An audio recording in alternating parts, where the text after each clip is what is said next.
অন্তর্বর্তীকালীন সরকার গঠিত হয়েছে আজ 12 মাস হতে চলল। এই জুলাই মাস ছিল ফ্যাসিবাদী দুঃশাসন অপসারণের একটি ভিত্তির মাস। 2024-এর জুলাই মাসে যে আন্দোলন সংগঠিত হয়েছে সেই জুলাই মাসকে আমরা 5 আগস্ট পর্যন্ত এটাকে 36 জুলাই হিসেবে কাউন্ট করে আমরা এই ফ্যাসিবাদী দুঃশাসন বাংলাদেশ থেকে অপসারণ করেছি।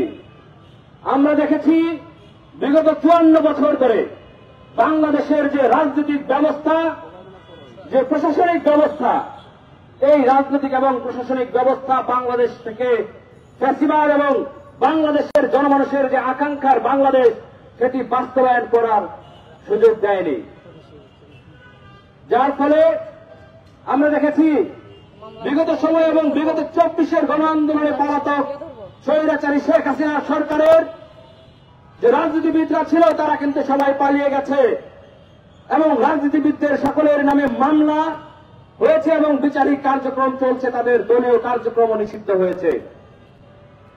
কিন্তু বাংলাদেশের বিগত 15 বছরের দুঃশাসন, গুম, খুন, ক্রসফায়ার, আয়নাঘর, ভোট ডাকাতি, জঙ্গি নাটক, ক্রসফায়ারে অস্ত্র উদ্ধারের নাটকে যে সকল বাংলাদেশের বাহিনীর সদস্য, আমলারা, সরকারি কর্মচারীরা, কর্মকর্তারা জড়িত ছিল তাদেরকে কিন্তু বিচারের আওতায় আনা সম্ভব হয়নি।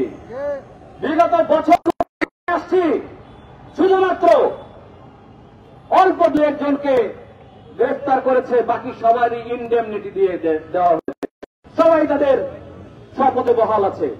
আমি সেই প্রতিবাদে আমরা আজকে একটি সংবাদ সম্মেলন ডেকেছি যে দুঃশাসন ও গণহত্যায় জড়িত রাজনীতিবিদদের বিচার হলে আমলাদের বিচার নয় কেন? আমি এই মুহূর্তে সাকিব হুসাইন, জুলাই মঞ্চের কেন্দ্রীয় সংসদের মুখপাত্র, আমি এই মুহূর্তে আমাদের সংবাদ সম্মেলনের যে বিষয়বস্তু এবং প্রেস বিজ্ঞপ্তিটি আনুষ্ঠানিকভাবে পড়ে শোনাচ্ছি। আমাদের সংবাদ সম্মেলনের টাইটেল হচ্ছে দুঃশাসন ও গণহত্যায় জড়িত রাজনীতিবিদদের বিচার হলে আমলাদের বিচার নয় কেন? বাংলাদেশের জনগণ দীর্ঘদিন ধরে একটি প্রশ্নের উত্তর খুঁজছে, সেটি হল দুঃশাসনের সহযোগী ও গণহত্যাকারী, ভোট ডাকাতির কুশলক, দুর্নীতিগ্রস্ত, ক্ষমতার অপব্যবহারকারী ও মানবতা বিরোধী, মানবাধিকার লঙ্ঘনকারী আমলাদের বিচার কবে হবে? এই প্রশ্নটির উত্তর বাংলাদেশের মানুষ খুঁজছে। আমরা লক্ষ্য করেছি বিগত সময়ে গুম, খুন, দুর্নীতি, হয়রানি, রাষ্ট্রীয় মদতে সন্ত্রাস ও দুঃশাসন কায়েম এবং ক্ষমতার অপব্যবহার নিয়ে অভিযোগ উঠলেও রাষ্ট্রের সে সকল কর্মচারীদের কোনো বিচারের আওতায় আনা হয়নি। কারো বিরুদ্ধে অভিযোগ প্রমাণিত হলে তাকে সাময়িক অব্যাহতি, বদলি করে দায় মুক্তি দেওয়া হয়। খুব বেশি গুরুতর করা হলে অপরাধ বরখাস্ত করা হয়। কিন্তু বিগত 15 বছর বা তার বেশি সময় ধরে বাংলাদেশে চলা দুঃশাসন, হত্যা ও দুর্নীতির হরিলুটে জড়িত ব্যক্তিদের আমরা বিচারের মুখোমুখি হতে দেখেছি খুবই সামান্য। আবার রাঘব বোয়াল হলে তো তার বিরুদ্ধে তদন্তই হয় না, সরাসরি দায় মুক্তি। আমরা সরকারি চাকরিজীবীদের এই দায় মুক্তির সংস্কৃতির অবসান চাই। এই সংস্কৃতির অবসান চাই। রাষ্ট্রের প্রতিটি নাগরিকের অন্যায়ের বিচারের সংস্কৃতি চর্চা ছাড়া এই রাষ্ট্র কখনো আলোর দিশা পাবে না। সে এবার সাধারণ নাগরিক হোক আর রাষ্ট্রের কর্মচারী হোক, তাদের সবাইকেই বিচারের মুখোমুখি করতে হবে। বিগত সময়ে এই দেশে বারবার ঘটে যাওয়া দুঃশাসন, রাষ্ট্রীয় গণহত্যা, গুম, খুন ও দমন পীড়নের দায়ে শুধু রাজনৈতিক ব্যক্তিদের বিচারের আওতায় এনে রাষ্ট্রকে এই ঘৃণ্য পরিস্থিতি থেকে উত্তরণ সম্ভব নয়। রাজনৈতিক ব্যক্তিদের মানবতা বিরোধী ও রাষ্ট্রের নাগরিক সুরক্ষা পরিপন্থী আদেশ বাস্তবায়নে যেসব আমলারা প্রত্যক্ষ ও পরোক্ষভাবে যুক্ত ছিলেন তাদেরকেও কঠোর বিচারিক প্রক্রিয়ায় আনতে হবে, যেটি এখনো পর্যন্ত বাংলাদেশে বাস্তবায়ন করা সম্ভব হয়নি। বিগত ফ্যাসিস্ট সরকারের আমলে 5 আগস্ট 2024 পর্যন্ত বাংলাদেশে অবলিত গুম ও বিচার বহির্ভূত হত্যাকাণ্ড ঘটেছে, যার প্রতিটি ঘটনার সাথে রাষ্ট্রের কর্মচারীদের সম্পৃক্ততা রয়েছে প্রতিটি বাহিনীরও দায়। সামরিক ও বেসামরিক আমলাদের অনেকেই ক্ষমতাসীনদের স্বার্থে রাষ্ট্রীয় দমন পীড়ন চালিয়েছেন, বেআইনি আদেশ কার্যকর করেছেন এবং মানবাধিকার লঙ্ঘনের সাথে সরাসরি জড়িত থেকেছেন। অথচ বিচার প্রক্রিয়ায় তাদের ভূমিকাকে উপেক্ষা করা হয়েছে। এটি সম্পূর্ণ অনৈতিক ও পক্ষপাতদুষ্ট। সরকারি কর্মচারী ও আমলাদের অপরাধ সামনে আনলে যেটিকে ঢাল হিসেবে ব্যবহার করা হয় তা হল আমরা রাষ্ট্রের কর্মচারী। জনপ্রতিনিধিরা যে আদেশ দেয় সেটি বাস্তবায়ন করা তাদের কর্তব্য ও সরকার যে আদেশ দেয় সেটি মানতে তারা বাধ্য। এটিকে তারা ঢাল হিসেবে ব্যবহার করতে চায়। বিষয়টিকে আসলেই তাই। আমরা জানতে চাই, গুম করে আয়না ঘরে বন্দী করে রাখা তাদের চাকরিবিধির কোথায় উল্লেখ আছে? কোথায় উল্লেখ আছে ক্রসফায়ার দিয়ে নিরীহ মানুষ হত্যা করার বিধান? কোথায় আছে জনগণের ভোটাধিকার কেড়ে নিয়ে রাতের আধারে রাষ্ট্রীয় সহযোগিতায় ফ্যাসিস্ট ক্ষমতাসীনদের পুনরায় ক্ষমতা বুঝিয়ে দেওয়ার বিধান? কোথায় আছে ক্ষমতাসীনদের সাথে সমঝোতা করে ভাগ বাটোয়ারার মাধ্যমে অনৈতিকভাবে রাষ্ট্রের সম্পত্তি লুট করার বিধান? কোথায় উল্লেখ ছিল ছাত্র জনতার ন্যায্য আন্দোলনে লিথাল ওয়েপেন ব্যবহার করে গণহত্যা চালানোর বিধান? কোথায় আছে বিরোধী মত হলে শত শত মামলায় ফাঁসিয়ে জেল হাজতে দিনের পর দিন বছরের পর বছর আটকে রাখার বিধান? কোথায় আছে জনগণের ভোটাধিকার কেড়ে নেওয়া ফ্যাসিস্ট ও খুনিদের পক্ষে নেওয়ার বিধান? আরো একটি বিষয় ইনিয়ে বিনিয়ে তারা বোঝাতে চায়, তা হল অন্যায় আদেশ না মানলে তাদের চাকরি থাকবে না। আমরা স্পষ্ট ভাষায় বলতে চাই, আপনাদের চাকরি বাঁচানোর জন্য দেশের সার্বভৌমত্ব, নাগরিক নিরাপত্তা হুমকির মুখে ফেলে দুঃশাসন ও গণহত্যা চালানোর অধিকার আপনাদেরকে কে দিয়েছে?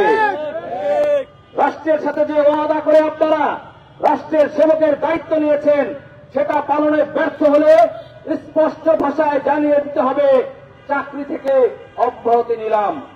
রাষ্ট্রের এই চাকরিগুলো কারো পেট চালানোর জন্য নয়। এর প্রধান দায়িত্ব নাগরিক সেবা। সেটি পালন করতে পারবেন না, তাহলে রাষ্ট্র আপনার পেট চালানোর দায়িত্ব কেন নেবে? কোন অন্যায়কারী, খুনি, ফ্যাসিস্ট, দুর্নীতিবাজ কর্মচারী কর্মকর্তার পেট চালানোর দায়িত্ব নতুন বাংলাদেশ আর নেবে না। নাগরিক সেবা দিতে ব্যর্থ হয়ে যারা ফ্যাসিস্টের সাথে হাত মিলিয়ে এই দেশের নাগরিকদের উপর দুঃশাসন ও গণহত্যা কায়েম করেছে, তাদের প্রত্যেককে সরকারি চাকরি থেকে বরখাস্ত করে মাত্রা অনুযায়ী বিচারের মুখোমুখি করতে হবে। অবিলম্বে একটি স্বাধীন ও নিরপেক্ষ কমিশন গঠন করে রাষ্ট্রীয় অপরাধে আমলাদের ভূমিকা নিরপেক্ষ তদন্ত করে এবং দোষীদের বিরুদ্ধে কঠোর আইনি ব্যবস্থা গ্রহণ করতে হবে। যারা ক্ষমতার নির্দেশে গুলি চালিয়েছে, নির্যাতন চালিয়েছে, ভুয়া মামলা দিয়ে হয়রানি করেছে, ভোট ডাকাতিতে সহযোগিতা করেছে, তাদের নাম পরিচয় প্রকাশ্যে আনতে হবে। এই সকল রাষ্ট্রীয় অপরাধে জড়িত আমলা, পুলিশ, গোয়েন্দা ও নির্বাচন সংশ্লিষ্ট ব্যক্তিদের একটি সরকারি তালিকা প্রণয়ন করে বিচারের মুখোমুখি করতে হবে। জুলাই মঞ্চের এই আজকের সংবাদ সম্মেলন উপলক্ষে আমাদের 4টি দাবি রয়েছে।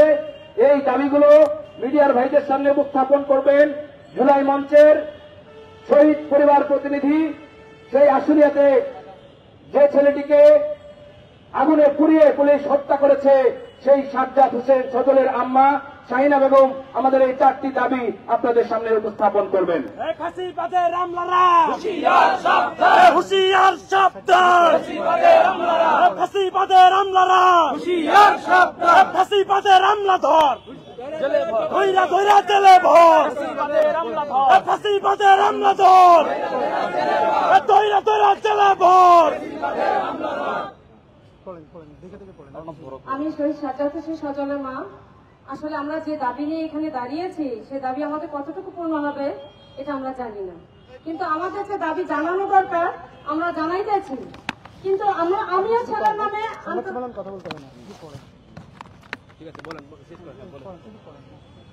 4টি দাবির মধ্যে ফার্স্ট দাবি হলো জুলাই 2024 পরবর্তী বিগত 16 বছরের দুঃশাসন ও ফ্যাসিজম কায়েমে জড়িত রাষ্ট্রের বেতনভোগী কর্মচারীদের বিচারে একটি স্বাধীন ও নিরপেক্ষ গণতদন্ত কমিশন গঠন করতে হবে। 2 নম্বর হচ্ছে বিগত 3টি নির্বাচনে জনগণের ভোটাধিকার কেড়ে নেওয়ার সাথে জড়িত রাষ্ট্রের কর্মচারীদের চিহ্নিত করে গ্রেপ্তার ও বিচারের আওতায় আনতে হবে। 3 অন্তর্বর্তীকালীন সরকারের উপদেষ্টাদের অধীন মন্ত্রণালয়ের অধীন বর্তমান চাকরিরত ও পলাতক ফ্যাসিস্ট রাষ্ট্রীয় কর্মচারীদের তালিকা প্রকাশ করতে হবে। 4 বিগত 15 বছর গুম, ক্রসফায়ার, আয়নাঘর, বিচার বহির্ভূত হত্যাকাণ্ডের সাথে জড়িত রাষ্ট্রীয় বাহিনী ও গোয়েন্দা সংস্থাগুলোর সদস্যদের চিহ্নিত করে বিচারের মুখোমুখি করতে রাষ্ট্রের আন্তঃবাহিনী বিচারিক কমিশন গঠন করতে হবে। এ পর্যায়ে আপনাদের সামনে সংবাদ সম্মেলনের সর্বশেষ অংশে কথা বলবেন জুলাই মঞ্চের আহ্বায়ক, বিগত 24 গণ আন্দোলনের অন্যতম সম্মুখ সারির যোদ্ধা, ঢাকা বিশ্ববিদ্যালয়ের শিক্ষার্থী জনাব আরিফুল ইসলাম তালুকদার। সংগ্রামী উপস্থিতি এবং সুপ্রিয় সাংবাদিক বৃন্দ, সবাইকে আসসালামু আলাইকুম। আপনারা জানেন যে গত 18 ফেব্রুয়ারি থেকে আমরা টানা অবস্থান কর্মসূচি চালিয়ে যাচ্ছি জুলাই মঞ্চ এখানে গঠন করে, এবং আপনারা খুব ভালো করেই জানেন অভ্যুত্থানের 6 মাস পরেও যখন আমরা দেখতে পেয়েছি যে এই অন্তর্বর্তীকালীন সরকার বিপ্লবের কোন স্পিরিট ধারণ করছে না এবং পুরো বিপ্লবটাকে নস্যাৎ করে দিচ্ছে, তখন আমরা যারা রক্ত দিয়েছি রাজপথে তারা ভেবে নিয়েছি এই বাংলাদেশ আমাদেরকেই রক্ষা করতে হবে, এবং সেজন্যই আমরা এই জুলাই মঞ্চ গঠন করে আমাদের কার্যক্রম চালিয়ে যাচ্ছি। আপনারা কয়েকটা গুরুত্বপূর্ণ পয়েন্ট আপনাদেরকে বলছি। আজকে আমরা এখানে বললাম দুঃশাসন ও গণহত্যায় জড়িত রাজনীতিবিদদের বিচার হলে আমাদের কেন নয়, এটি ইতিমধ্যে আমাদের মুখপাত্র জনাব সাকিব হোসাইন আপনাদেরকে পড়ে শুনিয়েছেন, এবং আমাদের দাবিগুলো স্পষ্টভাবে আমাদের শহীদ পরিবার প্রতিনিধি জনাব শাহিনা বেগম পড়ে শুনিয়েছেন। আমাদের বক্তব্য খুবই স্পষ্ট। কিছুদিন আগে একটা তথ্য পেয়েছি, আমাদের কোন একজন জুলাই যোদ্ধাকে কোন একটা ইস্যুতে একজন পুলিশ ধরেছে, তারপরে তাকে হাজতে পিটাতে বলতেছে, তোরা কি মনে করস শেখ হাসিনা চলে গেছে, তার সেটআপও কি ভারত চলে গেছে, তার সেটআপ এখনো বাংলাদেশে আছে, এই কথা বলতেছে। আপনি সচিবালয়ে গেলে এখন আপনারা সেটাই দেখতে পাবেন, পুরো সেটআপটা এখনো প্যাসিবাদের সেটআপ রয়েছে। যার ফলে তারা কি কি কৌশল করেছে শোনেন, আপনারা দেখে থাকবেন। কিছুদিন আগে বলা হচ্ছে যে জুলাই যোদ্ধাদেরকে মাসিক মাসিক ভাতা দেওয়া হবে, আবার বলা হচ্ছে চাকরিতে তাদের জন্য কোটা রাখা হবে, আবার বলা হচ্ছে তাদের জন্য এটা করা হবে সেটা করা হবে। কি যে করা হয় ওই জুলাই যোদ্ধারা এবং আহত এবং শহীদরা কিন্তু জানে। তারা কিন্তু প্রত্যেকটা মন্ত্রণালয়ে বা বিভাগে ঘোরাফেরা করছে, কিন্তু তারা যথাযথভাবে তারা সেই সেবাটা পাচ্ছে না। এগুলো বলার মাধ্যমে কি করতেছে জানেন? এগুলো বলার মাধ্যমে 24-এর বিপ্লবটাকে তারা বিতর্কিত করতেছে। অত্যন্ত উদ্দেশ্য প্রণোদিতভাবে তারা 24-এর এই বিপ্লবকে বিতর্কিত করার জন্য কতক্ষণ কোটার কথা বলে, কতক্ষণ বাধার কথা বলে, এসব বলে বলে এই বিপ্লবটাকে গণমানুষের সামনে বিতর্কিত করার এক দৃঢ় চক্রান্ত চালিয়ে যাচ্ছে এই ফ্যাসিবাদী আমলারা।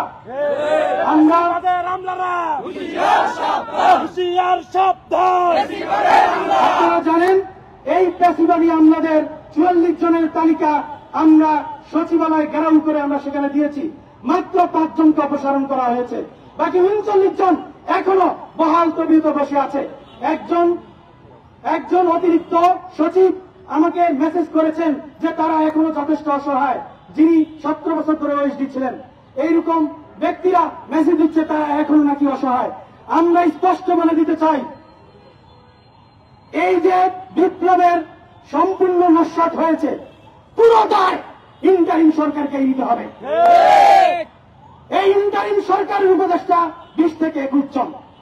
জুলাই যোদ্ধা এই ইন্টারিম সরকারের এই উপদেষ্টাদেরকে ছেলে না, তারা কিভাবে উপদেষ্টা, মুস্তফা সরোয়ার ফারুকী কিভাবে বিপ্লবের উপদেষ্টা হয় জুলাই যোদ্ধারা জানে না। শুধু তাই নয়, শারমিন মুর্শিদ থেকে শুরু করে প্রত্যেকটা, সালাউদ্দিন আহমেদ, এই সমস্ত উপদেষ্টা বিগত 17 বছরে এই বাংলাদেশের দুঃশাসন এবং ফ্যাসিবাদের বিরুদ্ধে কোন ভূমিকা তারা দেখাতে পারবে না। তারা একটা সিন্ডিকেট করে এই বিপ্লবকে দখল করে আবারও ফ্যাসিবাদের পুনর্বাসন করতে চায়। এই জন্য দরকার জাতীয় সরকার, এই মুহূর্তে দরকার জাতীয় সরকার, জাতীয় সরকার এই মুহূর্তে দরকার।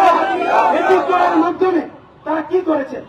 তারা পুরো বিপ্লবটাকেই তছনছ করে ছেড়ে দিয়েছে।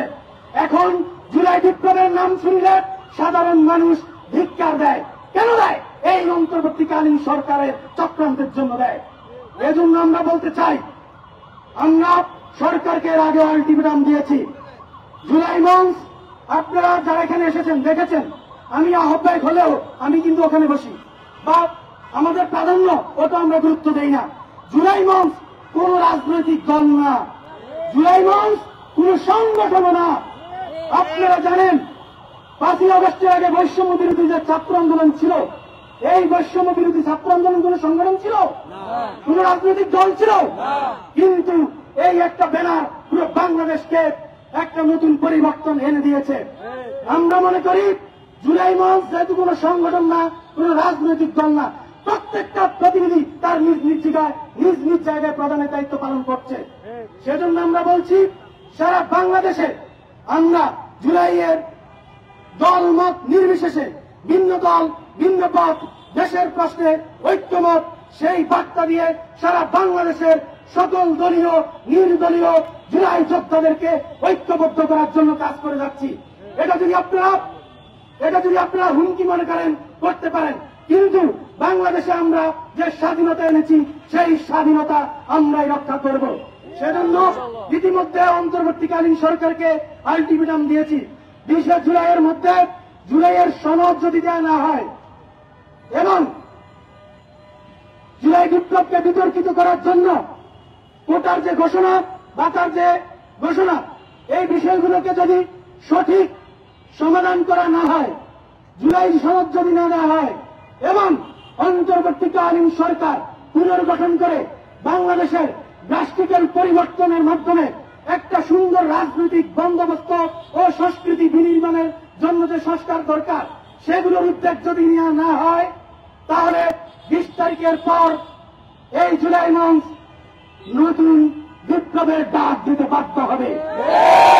আমরা বলতে চাই, আমাদের আকাঙ্ক্ষার বাংলাদেশ বিনির্মাণে শহীদের রক্তের যে ঋণ, সেটা পরিশোধে অবশ্যই এই অথর্ব অন্তর্বর্তীকালীন সরকারকে পুনর্গঠন করতেই হবে এবং পুনর্গঠিত সর্বজন গ্রহণযোগ্য অন্তর্বর্তীকালীন সরকারের অধীনেই আগামী জাতীয় নির্বাচন করতে হবে।